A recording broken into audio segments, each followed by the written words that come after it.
Assalamualaikum warahmatullahi wabarakatuh.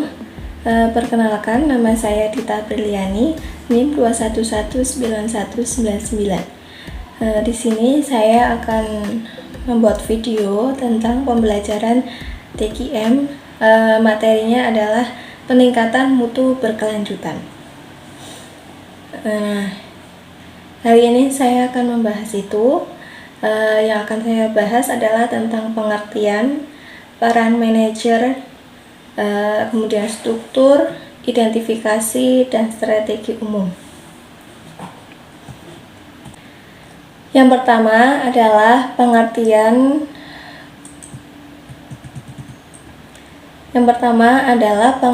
peningkatan mutu berkelanjutan. Yaitu perbaikan mutu berkelanjutan adalah sebuah siklus proses terstruktur untuk memperbaiki sistem dan proses kerja dalam suatu organisasi atau kegiatan. Siklus ini mencakup identifikasi area yang berpeluang untuk perbaikan, mendefinisikan masalah dalam area tersebut, menguraikan urutan kegiatan proses yang terjadi di area tersebut, menetapkan hasil yang diinginkan dari proses dan persyaratan yang dibutuhkan. Untuk mencapainya, memilih langkah-langkah spesifik dalam proses belajar, mengumpulkan dan menganalisis data tentang proses dan tindakan perbaikan, dan pemantauan hasil tindakan tersebut.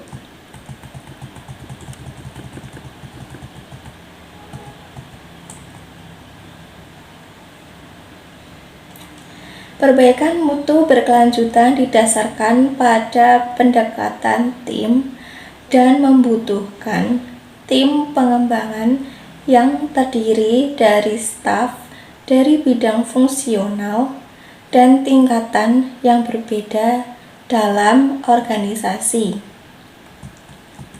Metode ini mengasumsikan bahwa sistem apapun selalu dapat ditingkatkan dan karenanya menekankan proses perbaikan yang terus-menerus, yang membutuhkan komitmen jangka panjang organisasi dan kerjasama tim yang efektif.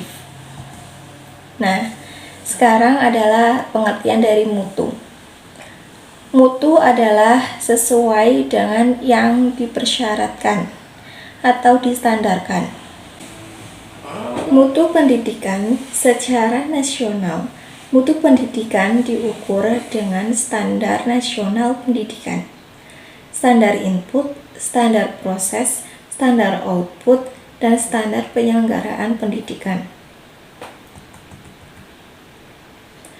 Peningkatan mutu terkait erat dengan sustainable development, di mana pemberdayaan sivitas akademika merupakan suatu prasyarat utama yang akan membawa untuk menuju suatu keberlanjutan secara ekonomi, sosial, dan ekologi yang dinamis.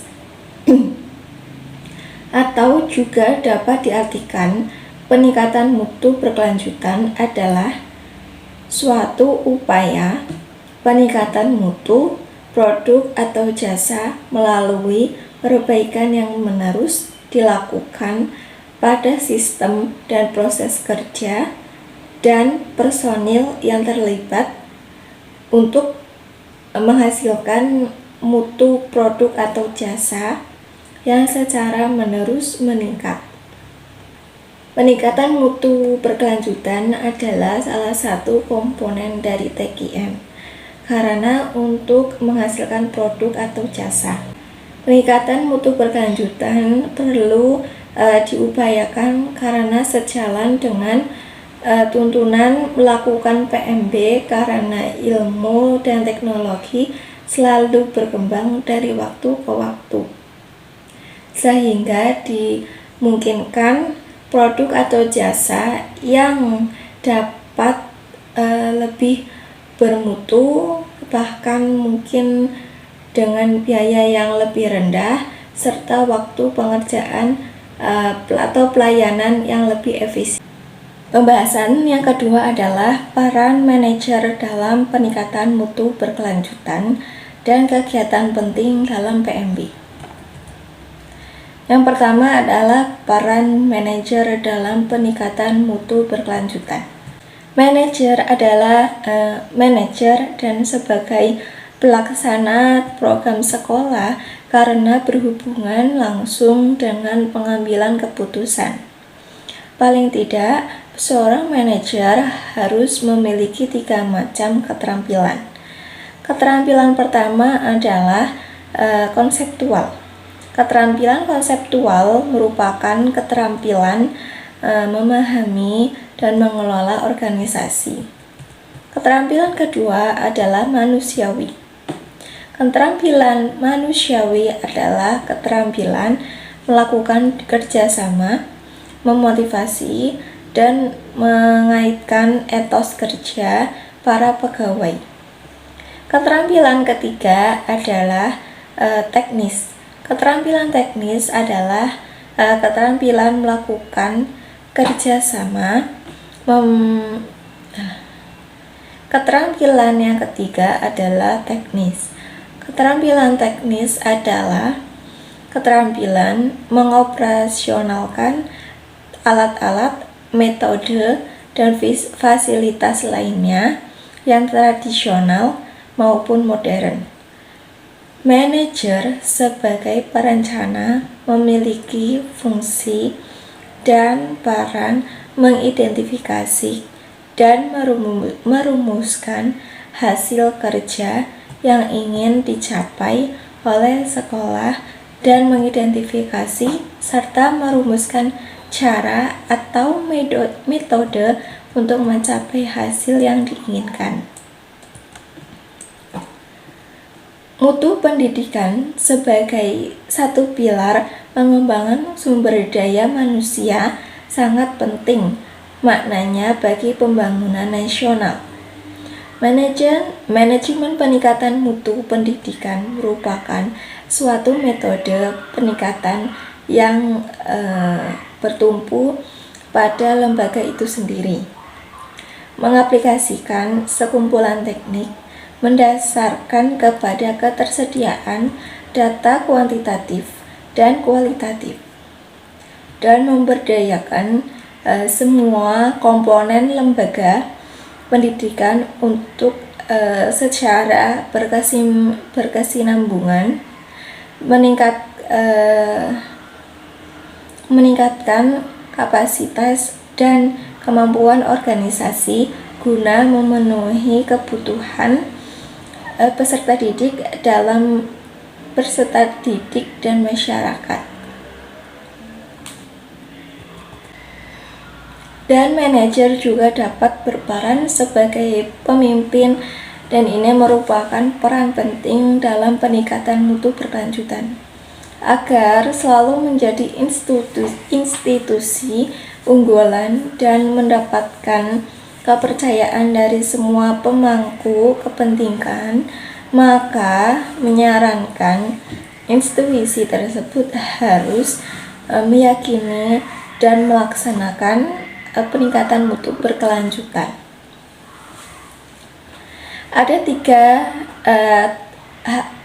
tiga hal atau 3 tahapan yang dapat ditempuh. Yang pertama adalah mengidentifikasi masalah dan alternatif pemecahan. Kedua, menentukan dan melaksanakan pemecahan masalah yang paling efektif dan efisien. Yang ketiga adalah mengevaluasi ulang, menentukan standar dan pemahaman atau pemantapan proses.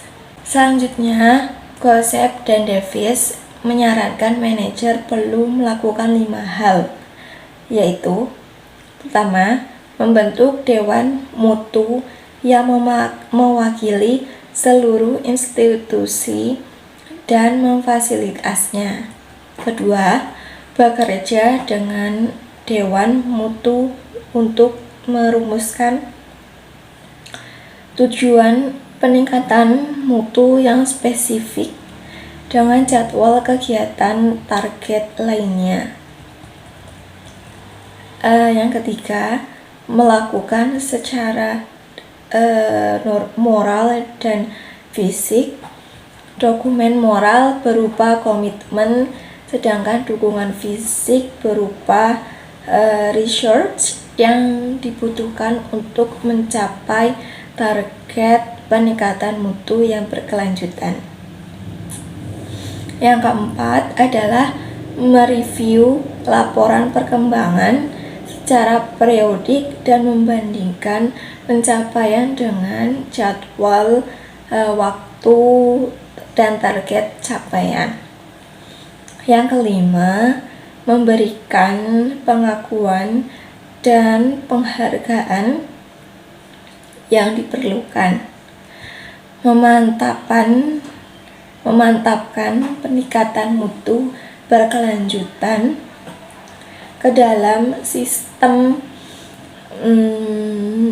pengakuan dan penghargaan yang reguler, termasuk promosi dan kenaikan gaji. Untuk pendekatan peningkatan mutu, Burns menyarankan manajer harus pro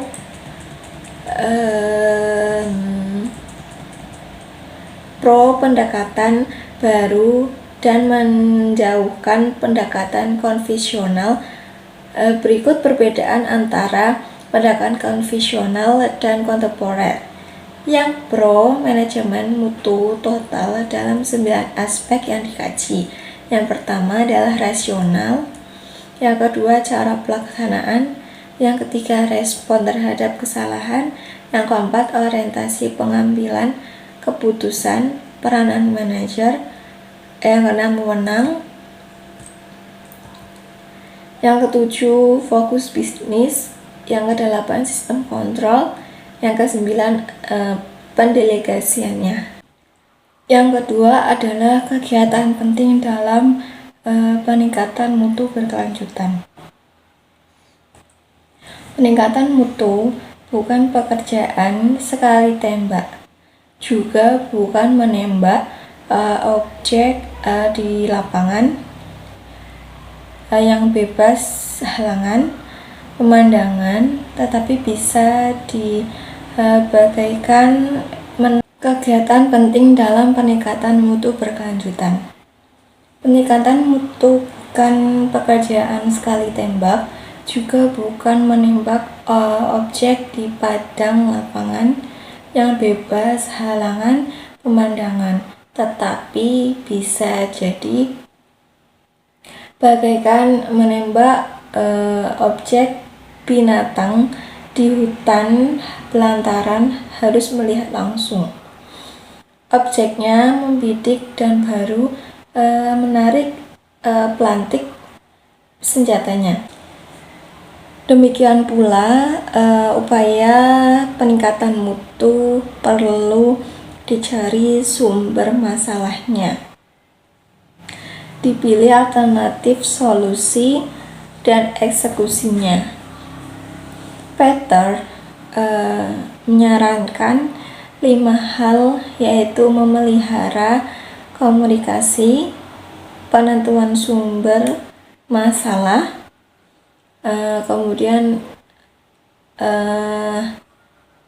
koreksi sumber masalah, dokumentasi masalah dan pemecahannya, monitor hasil perubahan. Secara rinci, masing-masing kegiatan dapat dijelaskan sebagai berikut. Yang pertama, memelihara masing-masing Yang pertama, memelihara komunikasi adalah kegiatan penting untuk peningkatan mutu. Kemudian komunikasi antara anggota dalam tim dan antar tim adalah suatu keharusan. Komunikasi sebelum, selama proses, dan sesudah kegiatan peningkatan mutu.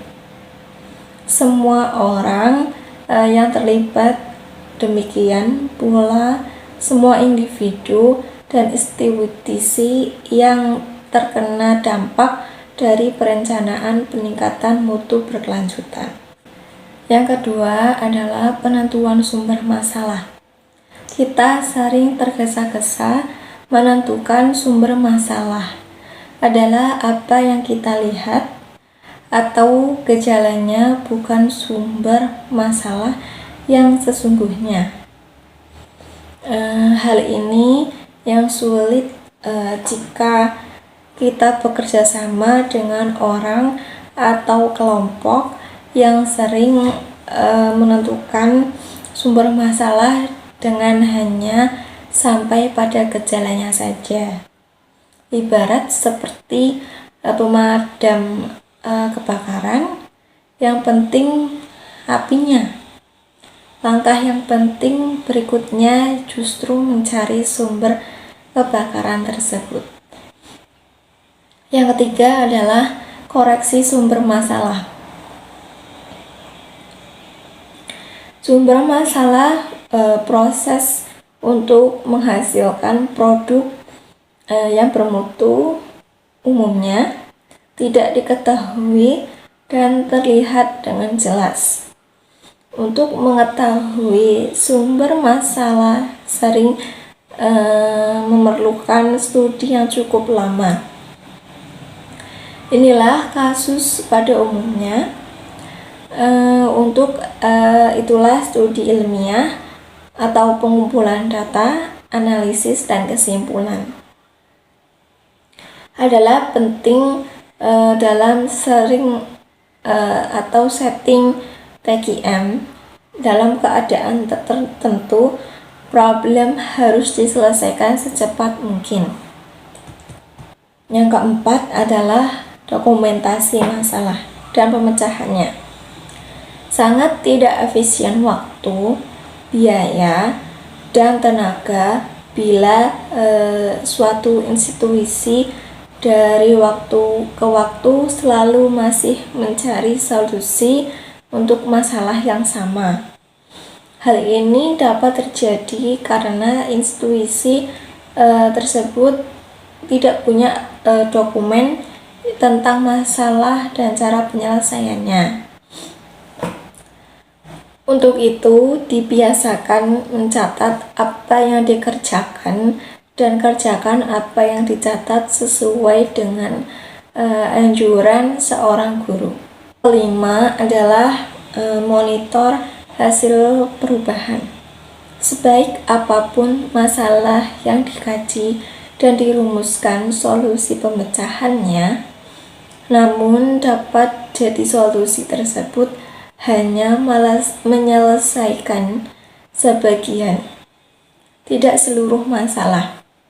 Untuk itu perlu memonitor pelaksanaan dan hasil solusinya. Aktivitas ini penting untuk terlepas dari hasilnya penuh berhasil dan sebagian saja. Kemudian struktur peningkatan mutu berkelanjutan dan pendekatan ilmiah dalam peningkatan mutu berkelanjutan. Struktur peningkatan mutu berkelanjutan. Peningkatan mutu berkelanjutan tidak terjadi secara begitu saja. Harus diupayakan secara sistematis, bertahap, dan harus terstruktur dengan benar. Upaya ini mencakup tahapan sebagai berikut. Membentuk Dewan Mutu. Tanggung jawab Dewan ini adalah mengumumkan, mengkoordinasi, dan melembagakan peningkatan mutu tahunan. Kemudian disarankan keanggotaan dewan ini melibatkan wakil dari pihak pengambil kebijakan. Merumuskan tanggung jawab adalah penting bahwa seluruh anggota dewan, demikian juga karyawan yang tidak menjadi anggota dewan, memahami dan setuju tanggung jawab dewan. Salah satu yang harus diutamakan adalah merumuskan deskripsi tanggung jawab dewan dan ditandatangani oleh pimpinan penanggung jawab. Berikut ini ada beberapa tanggung jawab penting yang harus melekat pada dewan. Yang pertama adalah perumusan kebijakan untuk peningkatan mutu. Yang kedua adalah penentuan topik, penentuan patok dan dimensi atau biaya dan cakupan. Kemudian yang ketiga, membentuk tim dan merumuskan proses pemulihan program. Yang keempat, penyiapan research yang dibutuhkan, pelatihan, izin dari divisi mereka masing-masing untuk bergabung di tim proyek. Yang kelima, implementasi proyek. Yang keenam adalah merumuskan pengukuran mutu untuk monitoring perkembangan proyek dan upaya pelaksanaan monitoring. Yang ketujuh adalah penerapan program penghargaan dan pengakuan, memantapkan infrastruktur yang dibutuhkan. Dewan menentukan rencana peningkatan mutu organisasi baik yang dibutuhkan, baik bersifat fisik ataupun non-fisik, khususnya sumber daya manusia dan kapasitasnya untuk bertanggung jawab dan kemampuan melaksanakan rencana peningkatan mutu berkelanjutan. Pendekatan ilmiah juga salah satu pembeda TGM dengan pendekatan manajemen lainnya. Scholz mendeskripsikan pendekatan ilmiah adalah pengambilan keputusan berbasis data menurut meruntut akar masalah dan mencari solusi permanen, bukan sekedar menghilangkan gejalanya saja. Namun demikian, anjuran memilih solusi yang efektif, mengatasi masalah yang sesuai dengan karakter setiap siswa, dan bukan hanya sekedar mengatasi gejalanya saja, tentu sangat relevan. Secara ringkas, pendekatan ilmiah mencakup 4 tahapan. Yang pertama adalah kumpulan data yang relevan, identifikasi akar masalah, tentukan solusi yang tepat, rencanakan, dan lakukan peningkatan mutu. Pembahasan yang keempat adalah identifikasi peningkatan mutu berkelanjutan dan proses perbaikan serta pengendalian peningkatan mutu berkelanjutan. Prinsip optimalisasi hasil dalam penggunaan sumber daya tetap harus diupayakan, meskipun untuk perubahan besar. Untuk itu perlu secara hati-hati dan cermat memilih aspek produk atau jasa di mana waktu, tenaga, dan sumber daya akan digunakan yang paling potensial memberi hasil peningkatan mutunya. Hal ini harus yang pertama sekali diputuskan.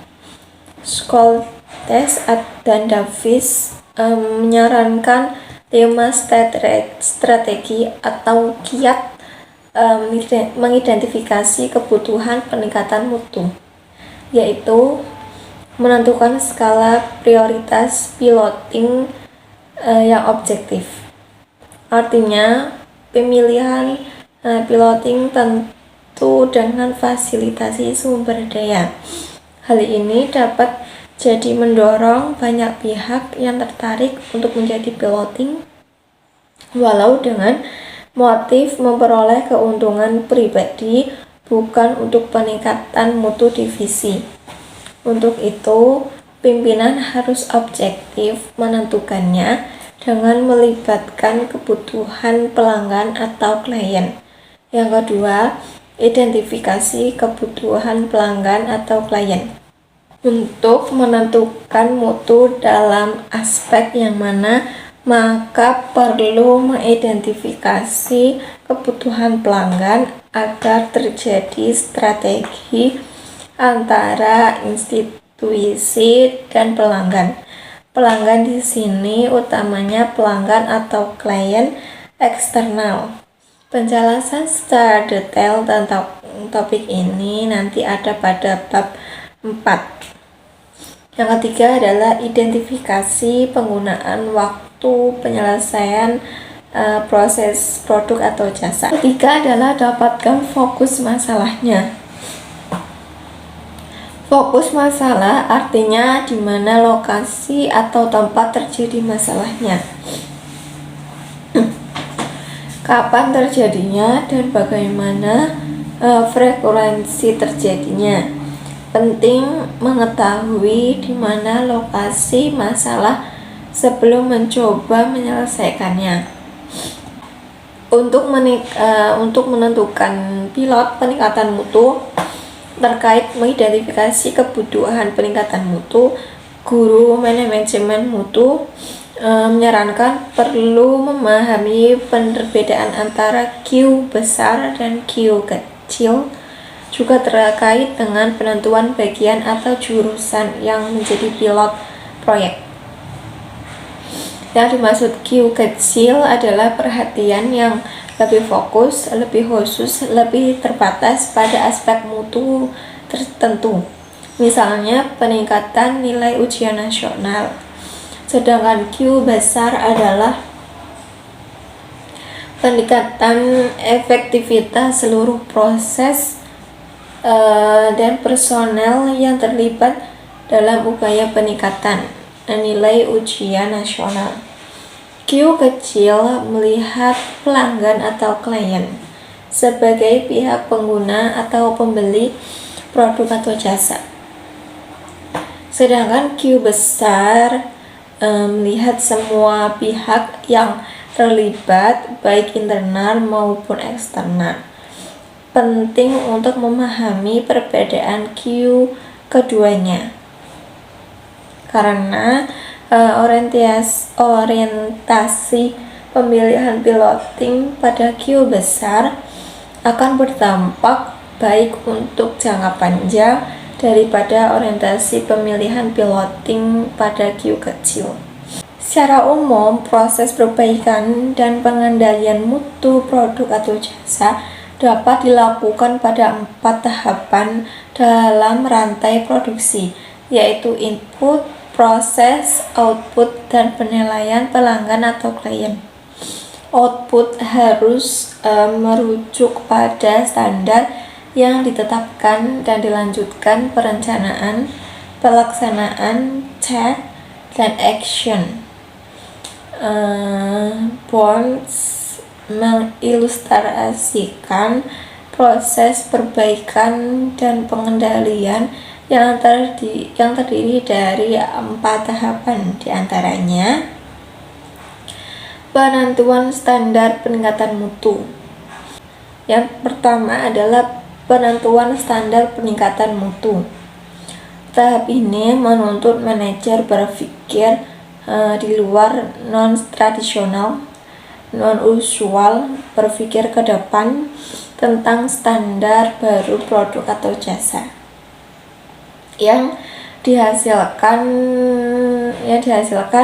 yang memenuhi bahkan melampaui keinginan pelanggan atau klien. Manajer tidak fokus pada kuota atau target kuantitatif. Dia memimpin kerja karyawan yang dicapai dengan dan menginspirasi karyawan atau guru dengan menetapkan standar, mengartikulasi visi perusahaan. Karyawan yang bermasalah dengan sikapnya, misal sering tidak masuk kantor, tidak baik kinerjanya, tidak menganggap mereka adalah sumber masalah, tetapi karena sistem organisasi yang ada di organisasi. Penentuan standar bukan untuk mengukur atau membandingkan kinerja karyawan terhadap standar tersebut, tetapi lebih pada sebagai rujukan manajer mengomunikasikan visi dan tujuan organisasi kepada karyawan, menentukan alat ukur seperti pendekatan tradisional, selanjutnya melakukan pengumpulan data kinerja yang akan diukur, kemudian studi atau analisis. Setelah data kinerja terkumpul dari tahapan sebelumnya, dia analisis dengan alat statistik sederhana untuk menentukan akar masalahnya. Tidak seperti manajemen tradisional, sesudah manajer mendapatkan informasi kesenjangan kinerja, mereka langsung menebak bahkan memutuskan akar permasalahannya. Hasil perbandingan kinerja karyawan dengan standar. Bila terjadi gap, maka tidak dipakai untuk menyalahkan karyawan, menghakimi, apalagi sampai memberikan sanksi. Kemudian adalah strategi umum peningkatan mutu berkelanjutan. Tidak ada satu strategi yang dapat atau cocok untuk berbagai karakter institusi dalam meningkatkan mutu secara berkelanjutan. Setiap institusi memerlukan strategi spesifik sesuai dengan karakteristiknya. Namun, George Davis menyebutkan 7 strategi umum dalam peningkatan mutu sebagai berikut. Yang pertama, deskripsikan proses. Strategi ini ditempuh untuk meyakinkan bahwa setiap karyawan atau guru yang terlibat memahami proses produk atau jasa secara detail. Umumnya hal ini membutuhkan investigasi dan studi yang meliputi jelasan batas-batas proses produk, urut-urutan dari proses. Yang ketiga, membuat diagram alur.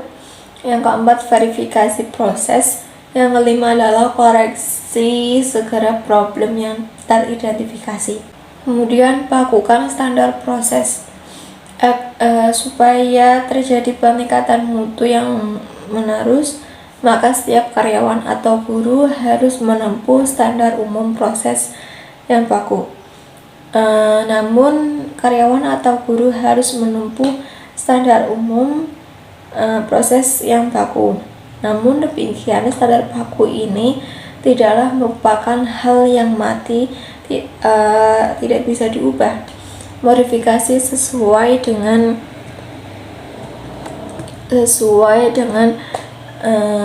objeknya justru diperlukan, apalagi untuk pembelajaran di kelas, sehingga yang terpenting standar umum atau prinsip utama tetap dijalankan, namun karyawan atau guru menempuh proses yang terbaik, efektif, efisien untuk mencapai mutu yang distandarkan.